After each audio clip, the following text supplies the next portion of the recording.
Gloire au Seigneur, que Dieu soit loué. Mes bien-aimés, nous voulons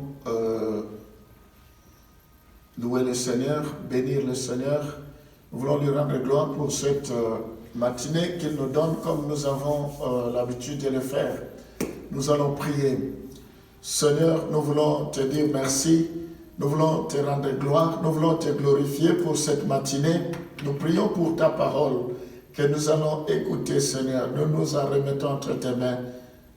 Nous ne pouvons rien sans toi. Nous avons des limites, mais toi, tu n'es pas limité. Inspire-nous, que ta parole nous fasse encore du bien ce matin. Communique-nous ta grâce. Communique-nous tout ce que nous avons besoin pour te servir, pour être des témoins efficaces. Au nom de Jésus, nous t'avons ainsi prié. Amen. Gloire au Seigneur. Que Dieu vous bénisse, mes bien-aimés. Depuis quelque temps, nous parlons du Saint-Esprit. Nous allons continuer aujourd'hui avec le même thème sur le Saint-Esprit. Mais je commence d'abord pour vous faire un petit rappel de 3 séances que nous avons eues dernièrement. Nous avons parlé de l'œuvre du Saint-Esprit dans la vie de l'homme. Nous avons vu avant la conversion ce que le Saint-Esprit fait dans la vie de quelqu'un, de personnes. Nous voyons que le Saint-Esprit convainc à ce qui concerne le péché de l'homme. Il le convainc. Il convainc la personne à ce qui concerne la justice de Christ. Et nous avons vu qu'il convainc aussi à ce qui concerne le jugement sur le mal. Ensuite, nous avons parlé de ce que le Saint-Esprit fait dans la vie de quelqu'un lors de la conversion, au moment que la conversion s'opère.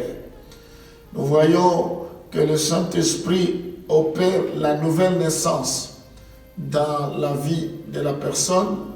Nous avons vu que le Saint-Esprit vient sceller les croyants, il est scellé.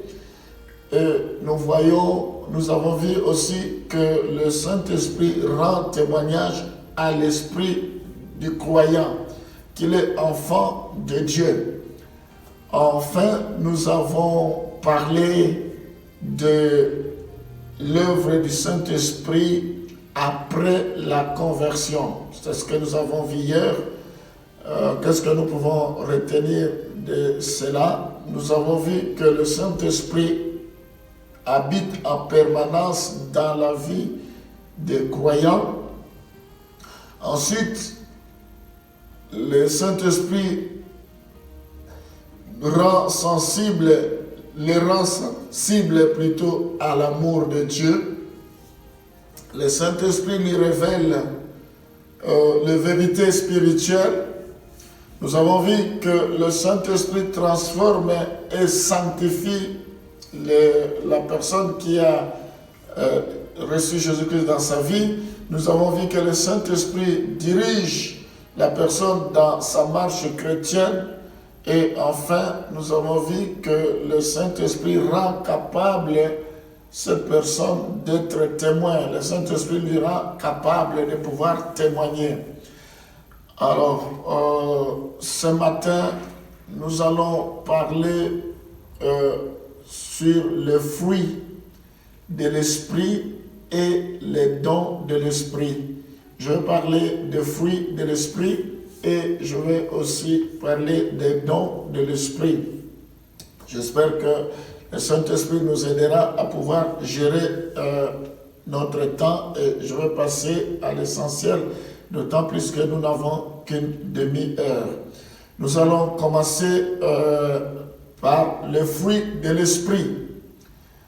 On va lire Galates chapitre 5, le verset 16. La Bible nous dit: « Je dis donc, marchez selon l'Esprit, et vous n'accomplirez pas les désirs de la chair. » Nous voyons ici que la marche chrétienne selon l'esprit assure la manifestation de fruits de l'esprit. Quand nous marchons selon l'esprit, il y aura des manifestations du fruit de l'esprit dans notre vie.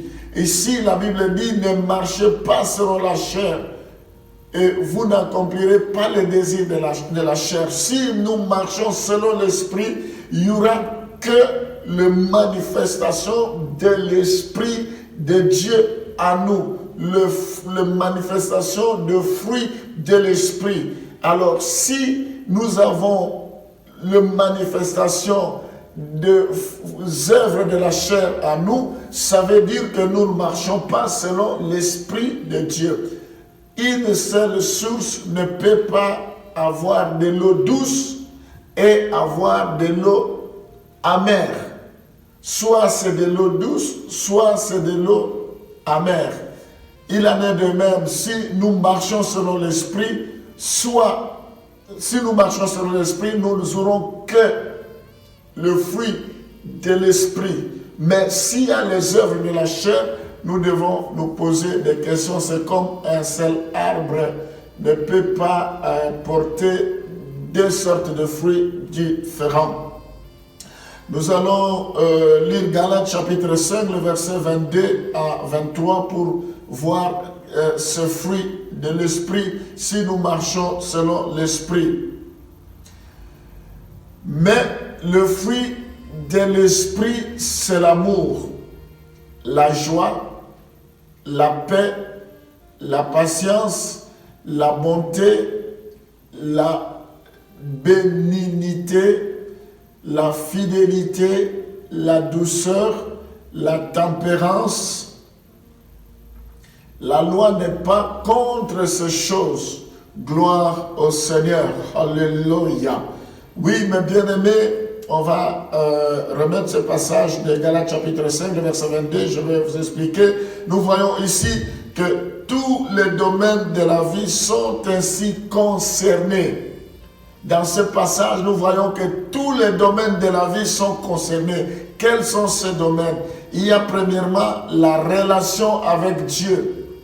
Nous voyons dans ce passage, il y a notre relation avec Dieu. Ensuite, il y a la vie intérieure personnelle, notre vie intérieure personnelle. Et enfin, nous voyons les relations avec les autres. Gloire au Seigneur. Donc, ces fruits ont une variété d'aspects. Il y a une variété, nous voyons dans ce fruit, il y a la dimension de notre relation avec Dieu. Ensuite, il y a la dimension intérieure personnelle de notre vie intérieure personnelle. Et enfin, il y a la dimension de notre relation avec autrui. Nous allons maintenant voir ce fruit comme nous venons de le lire.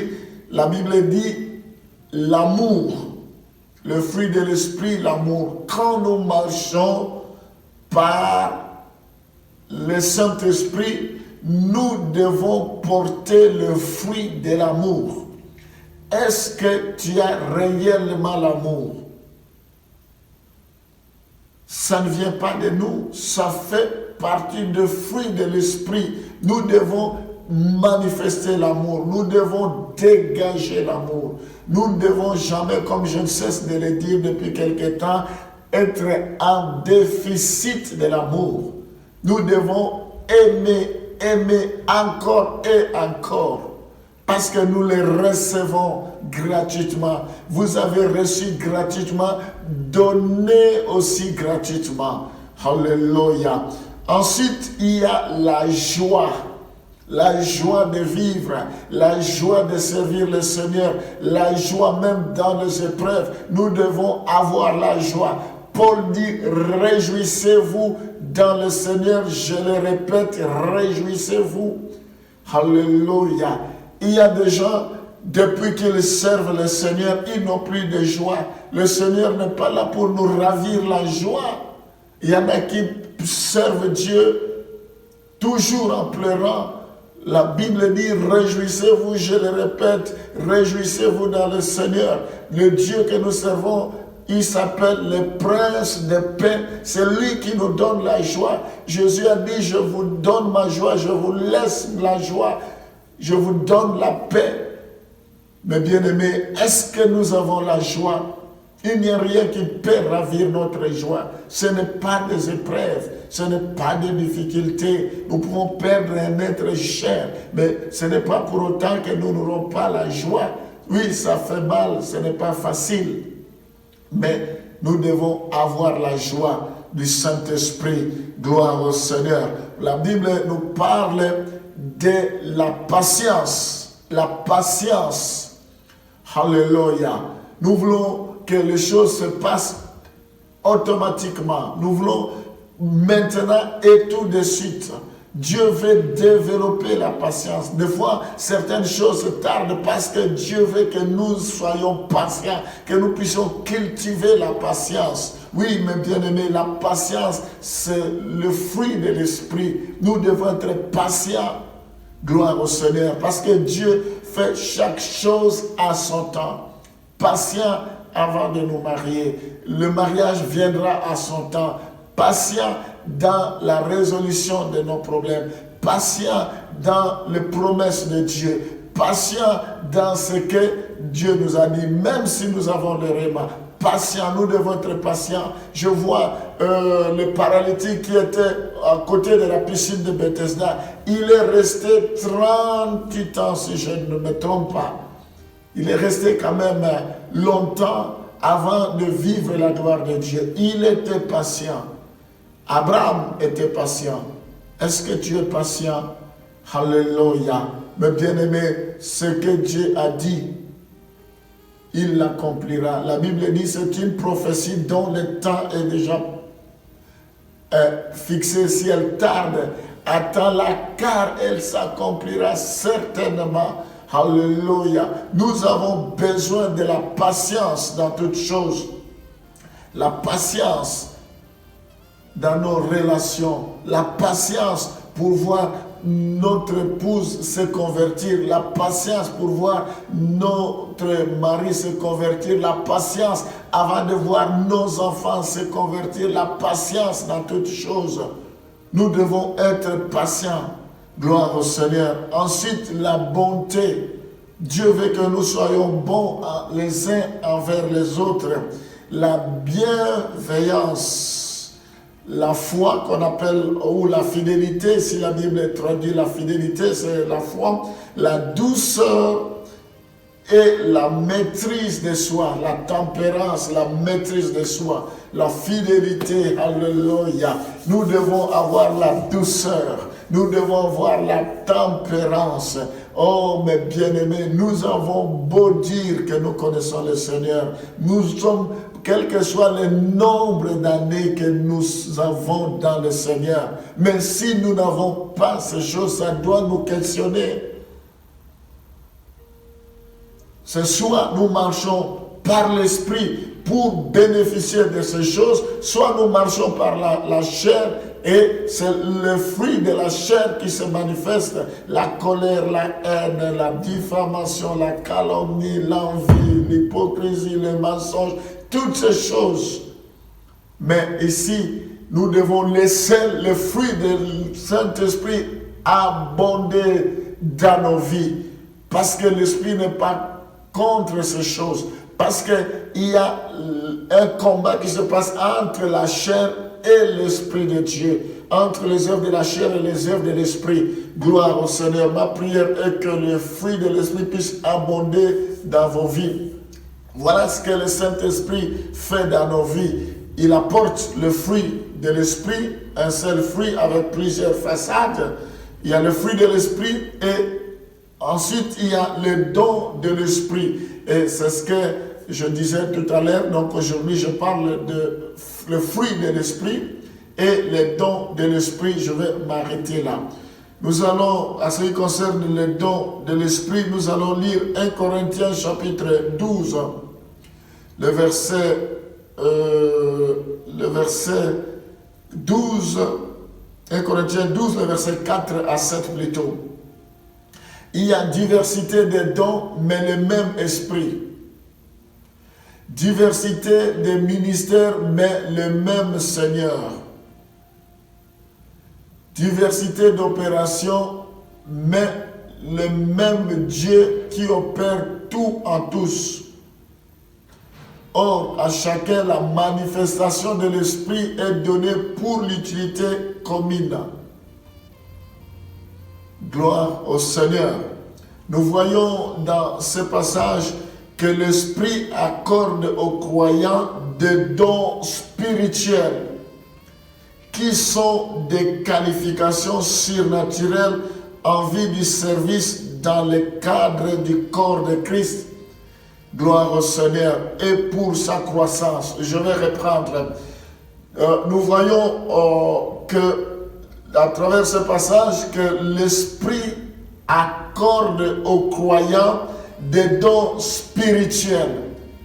Tout croyant doit avoir des dons spirituels qui sont des qualifications. On est qualifié des dons spirituels qui sont des qualifications surnaturelles. Pourquoi les dons spirituels? En vue du service dans le cadre du corps de Christ. C'est pour servir dans le cadre du corps de Christ parce que nous formons un seul corps. Donc, l'œil ne peut pas dire qu'il est plus important que les bras. Les yeux ne peuvent pas dire qu'ils sont plus importants que les bras, plus importants que les jambes, ainsi de suite. Chaque membre est important dans le corps. Donc le Saint-Esprit vient nous accorder des dons spirituels qui sont des qualifications surnaturelles en vue du service dans le cadre de Christ, disons dans le cadre du corps de Christ, et aussi pour sa croissance. Donc les dons spirituels, c'est pour notre croissance, c'est pour notre épanouissement. Nous ne pouvons pas nous épanouir si nous n'avons pas de dons spirituels, si nous ne sommes pas qualifiés avec les dons spirituels. Les dons, c'est pour l'utilité commune. Les dons, ce n'est pas un bien privé, ce n'est pas un domaine,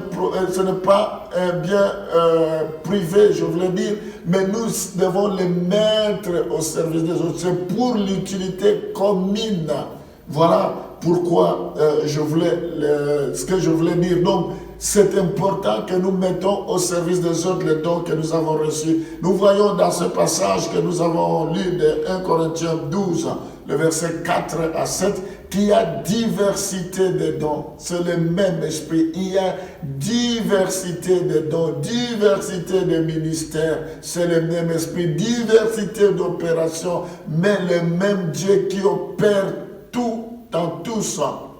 Or, à chacun, la manifestation de l'Esprit est donnée pour l'utilité. Il y a tellement de diversité. Nous ne devons pas nous combattre.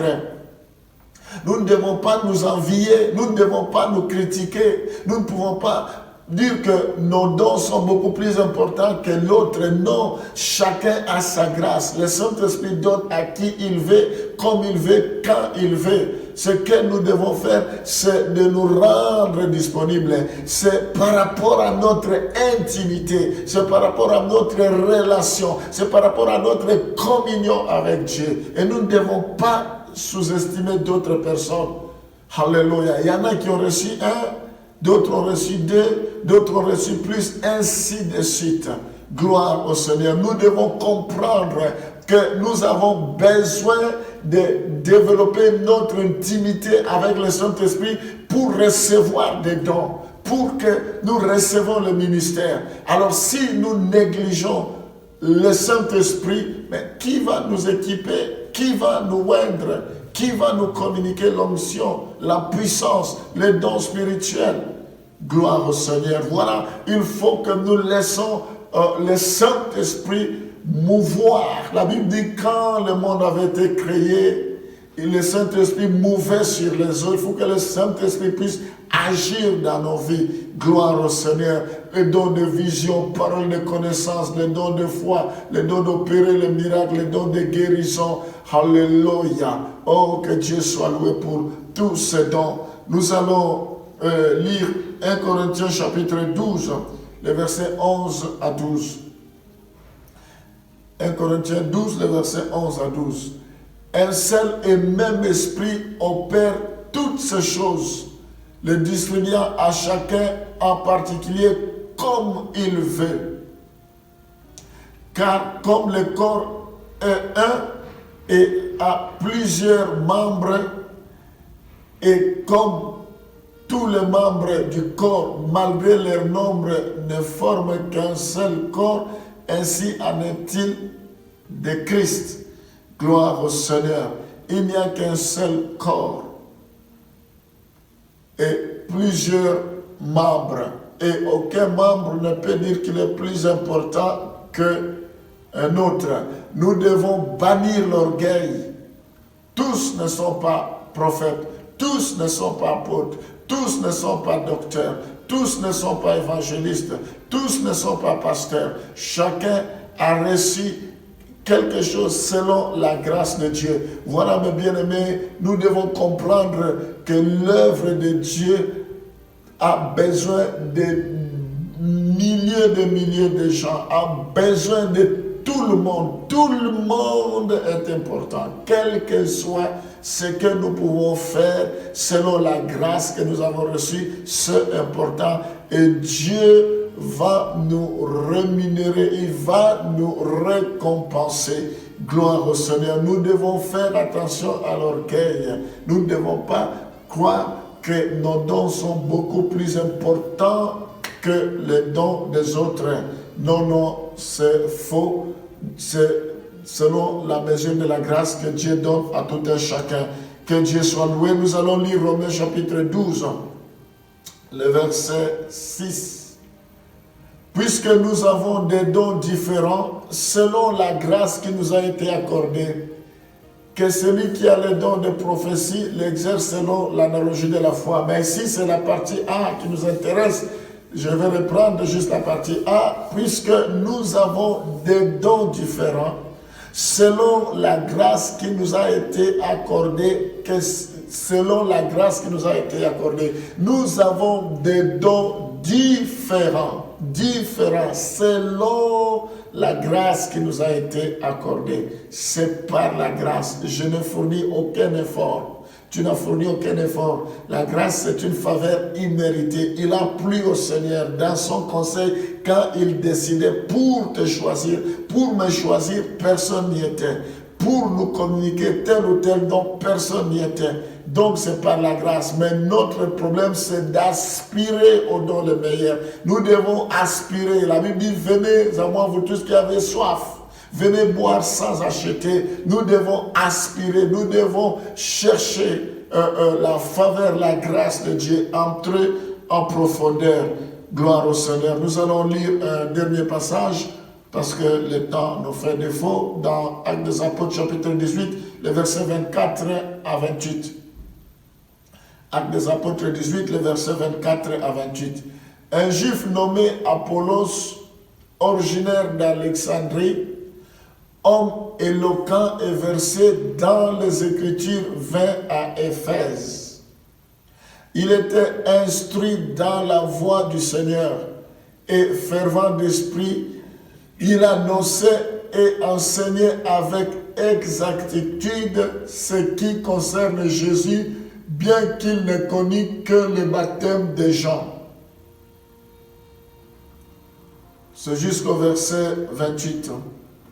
Alléluia. Il s'est mis à parler librement dans la synagogue. Aquilas et Priscille, l'ayant entendu, les prirent avec eux et lui exposèrent plus exactement la voie de Dieu. Comme il voulait passer à Achaïe, les frères l'y encouragèrent et écrivirent aux disciples de le bien recevoir. Quand il fit arriver, il se rendit par la grâce de Dieu très utile à ceux qui avaient cru. Car il refutait vivement les Juifs en public, démontrant par les Écritures que Jésus est le Christ. Gloire au Seigneur. Mais bien aimés, nous voyons dans ce passage que Dieu peut aussi sanctifier pour son service des dons naturels. Alléluia. Dieu peut sanctifier aussi, Dieu peut aussi sanctifier pour son service des dons naturels. Nous voyons que c'était un homme éloquent de par nature, il était un homme éloquent et Dieu s'est servi de ses dons naturels, il a sanctifié cela et il a mis cela au service de son œuvre. Alléluia. Oui, mes bien-aimés, des dons, des talents naturels que nous pouvons avoir dans la musique, dans l'audiovisuel, je ne sais pas dans quel domaine, mais Dieu peut le sanctifier, ces talents, ces dons naturels, pour se servir de cela. Nous voyons cet homme avait le don naturel, il était éloquent et la Bible dit ce don a été sanctifié et mis au service et il prêchait avec exactitude, avec clarté. Gloire au Seigneur. Mettons au service de Dieu les dons naturels que nous avons pour que Dieu puisse les sanctifier et que cela soit pour l'avancement de l'œuvre de Dieu. Nous voyons que Pierre était un pécheur et Dieu s'est servi de cela pour qu'il devienne pécheur d'hommes. Il est souverain. Ma prière ce matin, que Dieu puisse transformer ce que tu sais faire, qu'il puisse transformer cela, les dons naturels que tu as, qu'il puisse sanctifier cela, que cela soit pour l'avancement de son œuvre. Et je prie pour que Dieu répande le fruit de l'esprit. Gloire au Seigneur, la joie, la patience. Alléluia. Nous allons prier. Ramasoto Kotoro Babashi. Père, je prie ce matin pour que tu répands la joie, que tu répands la patience, la bonté, la douceur, la maîtrise, la fidélité, la tempérance, la foi. Et tant à mes Seigneurs, c'est le même esprit qui opère tout. Oh, nous prions pour que tu puisses libérer les dons de foi, les dons de puissance, paroles de connaissance, paroles de foi, les dons de guérison, les dons de miracles. Répands toutes sortes de dons. Équipe-nous, Seigneur. Alléluia. Nous voulons marcher selon l'Esprit. Donne les dons de vision. Seigneur, je prie pour que tu puisses équiper le corps du Christ, que tu puisses nous rendre capables, donne-nous des capacités surnaturelles. Protège, Éternel, que tout ce que nous avons reçu, nous ne puissions pas nous enorgueillir, mais que nous le mettions à ton service, que cela soit utile pour l'avancement de ton œuvre, que cela soit utile pour le royaume des cieux. Sois béni à jamais. Dans le nom de Jésus, nous t'avons ainsi prié. Amen. Mais bien aimé, que Dieu vous bénisse. Nous sommes arrivés à la fin. Je vous souhaite une très bonne journée. Et je vous rappelle qu'aujourd'hui, à 19h, vous pouvez me suivre encore en direct pour notre étude biblique de tous les jeudis à 19h. Que Dieu vous bénisse. Au revoir.